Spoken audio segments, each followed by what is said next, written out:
What's good, YouTube, man? It's your boy Cole here back with another banger for y'all boys, man. Hey, today we're gonna be reacting to today. PlayStation makes PC look appealing by Nerd Nest. If y'all enjoy this type of content, make sure to hit that like button, hit that subscribe button. We're on the road to 4,000 subscribers, man. Help us out, man. Without further ado, man, let's hop right into it. Let's see what Nerd Nest talking about, man. Let's get it. By Nintendo, but Sony is raising the price of the PS5 in the following countries. And I know you're probably thinking in the US because of the tariffs. No, although I do anticipate once the tariffs do, if they ever fully grow through, or if ever, anybody there figures out what the hell they're doing over there, I'm sure that the price will go up now that the United States government is essentially acting like scalpers at this point. But no, not in the US yet. Right now, those prices are going up in Europe, in England, in Australia, and in New Zealand. And you might think, well, that sucks, and it does. But they more than likely gonna rise up in the US too. Like what? And what is the purpose of this?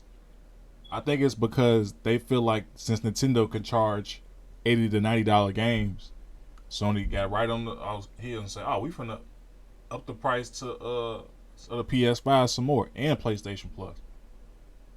Yep, I can never shield for corporations and shit, and I thought the PlayStation fanboys was bad, but the Nintendo boys, man, y'all got it, dog. Y'all, I think y'all done outshield the Sony boys for real. Because lead $1 billion corporation alone, and they're charging $80 to $90 a game. And y'all know Nintendo games don't go on sale at all. The first party games, not at all. How I know? I have a Switch. I got it about a year or two ago. Wanted to play download Smash Bros. I'm like, oh, it's probably on sale. It's been out for like what? Came out like 2017, 2018. Been about, 7 years. It might be at a discount. Nope. That shit said $60. Negative. The Legend of Zelda Breath of the Wild came out on the Wii U. And to this day, it's still $60. Like, what? These games are 10 plus years older, and we're still getting charged premium prices, and the price is going up. Usually, when old hardware gets older, the price goes down. But no, it's going up for the digital. What are we doing? These corporations moving backwards, bro. For real. But a lot of people don't realize that this has already happened before. Since the PS5 launched, its price has gone up in those locations already. And now they're raising them again. Sony says that it's because of a backdrop of challenging economic environment, including high inflation and fluctuating exchange rates. Now, maybe that's all true. I get it. You sell a product, if it becomes suddenly more expensive to sell that, to manufacture that product, then you have to raise the price of that product. Otherwise, you're going to start losing money. The thing is, I don't believe them. I think that Anybody who believes them is a shill. I ain't gonna lie to you. You're a corporate shill. You're a corporate cocksucker. You're a bootlicker. I'm gonna call you all type of names, cause you ain't that desperate to defend a $1 billion corporation, dog. Concord flop. Marathon is about to flop. Those 12 canceled live service games. Where's The Last of Us Factions at? Where's that multiplayer Spider game at? Where's the Horizon MMO at? No, here go Days Gone remastered. Oh, here's Lego Horizon. Oh, here's The Last of Us part 1 and 2. We bundled them and we charged $100. Get the It's crazy. That there's way too many corporations that use the idea of inflation as an excuse to gouge the customers, especially when there's very little competition. And I'm going to get to that competition later on in this video. So, how much is the price going up in these locations? Well, it depends on where you are. So let's start with Europe. The current, the new price of the PS5 digital edition is going to be 499 euros, which is a 50 euro hike. But because it's already happened before, that is now a 100 euro hike, because originally that system sold for 400 euros. So now it's increased in price by 25% from its original price at launch, which is crazy to me. In the UK, the PS5 digital edition is now £429, which is £40 more than how much it cost before, and it was now £70 higher than it was at launch. In Australia and New Zealand, both the digital version of the system and the disc version of the system are going up in price. The prices are listed on the screen right now so that you can see them. My point is, the price is going up for this device. I don't believe Sony that they're doing this because they have to. I think that Sony is looking at the current gaming landscape with the lack of competition, and I'm going to talk more about that in a second, and saying we can get away with this. Yeah, they can. But now y'all getting up into PC prices now. I don't want to hear PC is too expensive when PlayStation 5 is $800-900. The Pro is $700, guys. This drive sold separately. $80. You want a vertical stand? How much is a vertical stand? What, $50, $60? Oh, you gotta pay for PlayStation Plus. Yearly subscription is $100 and what, $20 to $50.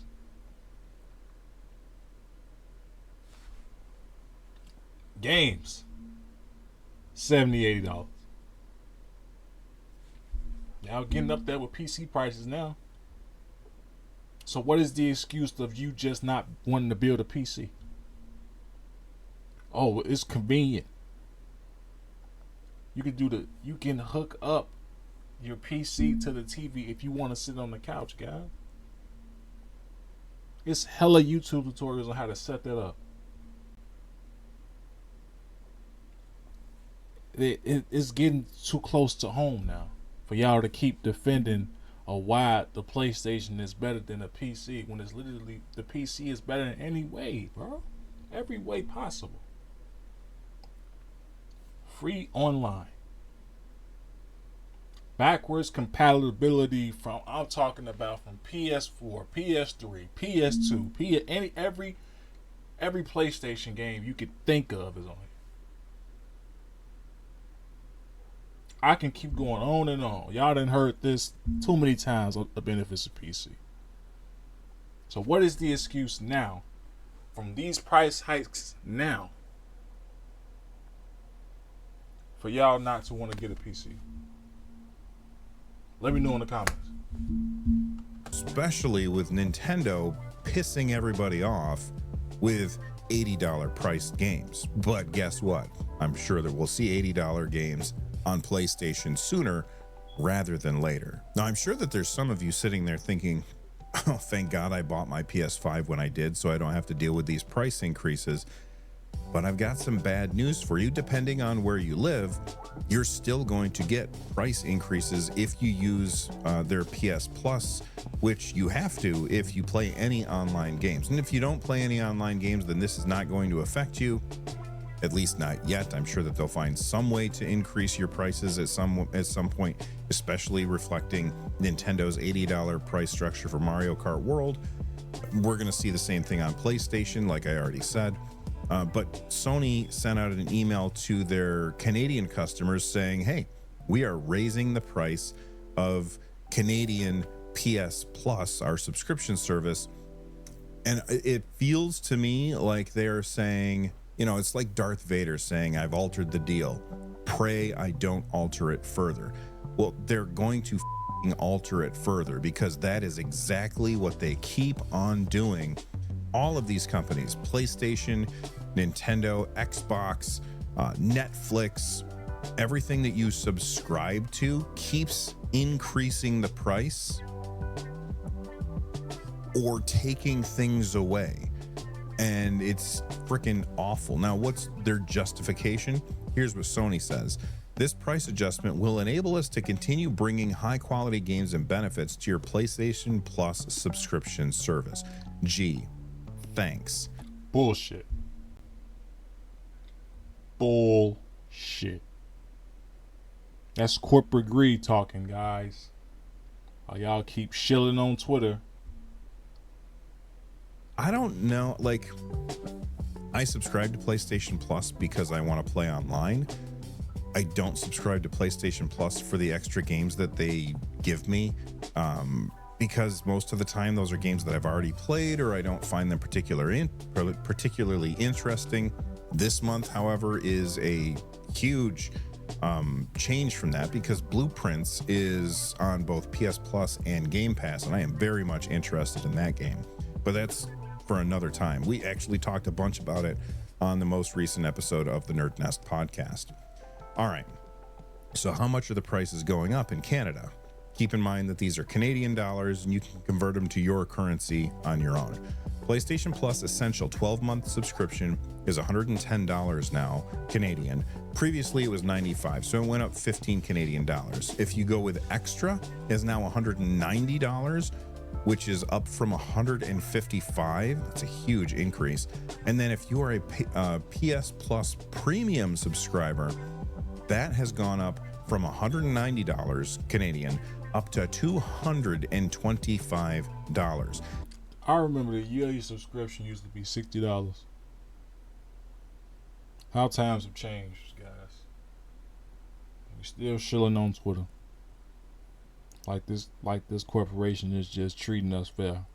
Treating y'all fair. Actually, I'm on PC, so I don't touch my PS5 anymore, so I don't have to deal with that. But they ain't getting no more money out of me. All the PlayStation games, I'll wait for them to come to PC. Goes to Yote, Wolverine, I might wait for that shit to come to PC. Because I refuse to be played with. You telling me for a single player game I have to buy PlayStation Plus to play it on my own Wi-Fi I already paid for? Negative. I'm good. GTA 6, I'll wait for it to come on PC. I'll wait another year. We already waited what? This GTA 5 came out in what, 2013? What's another year wait? Like, be so for real, guys. Now, I just want to put this into perspective. If I am going to buy a PlayStation 5 in Canada, this is the price that I will pay. And they are paying now $225. That is not an insignificant percent of the cost of the system itself.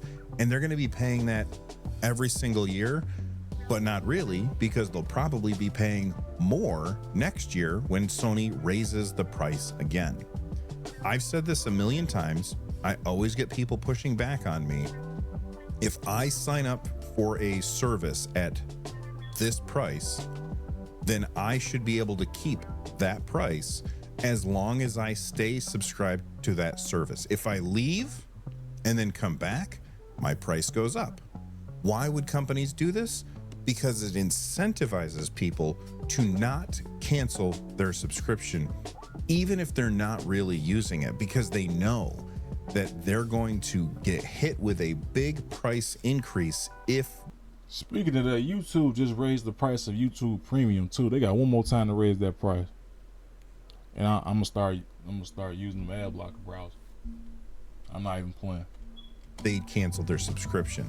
So why is it that Sony feels like they can get away with this? I think that the reason is because their biggest competitor basically just exited the race and said, you win. Microsoft has lost too many generations in a row. They've decided they can't really compete on an equal footing with PlayStation. PlayStation has too much momentum. Xbox lost the generations where people build their back catalogs of games. So now people feel almost entrenched into buying Sony products over switching over to an Xbox because of the libraries that they've already bought and the fact that they've spent so much time playing with their friends on these systems. Switching to another system just doesn't make a whole lot of sense for most people. So Sony feels like, well, you've got Nintendo, but Nintendo isn't really competition for Sony. I feel like they're two wildly different audiences. In fact, Nintendo stands alone. Like I don't even want to get into we already touched on Nintendo in this video, but they just much as a greedy corporation as PlayStation. And it's still people, oh, lead $1 billion corporation alone. Oh, it was gonna get expensive anyway, guys. Like, you got people spamming up in the treehouse stream of Nintendo, drop the price, drop the price, drop the price. And yet is people shilling for this company. Switch Force. Like, it's so many bad takes on the internet for this company. It's outrageous. Like, I just want to stay off Twitter. But that's how I get most of the gaming news. It's crazy. I did not know people bootlick like this. For real, for real. It's crazy. They do their own thing, and the people who want Nintendo stuff are going to buy the Nintendo stuff. And if those people also want other stuff, then they will also get other stuff. But I don't really see people moving between Sony and Nintendo very often. I don't see people moving between Nintendo and Xbox or Nintendo and PC. It's usually Nintendo and anything else.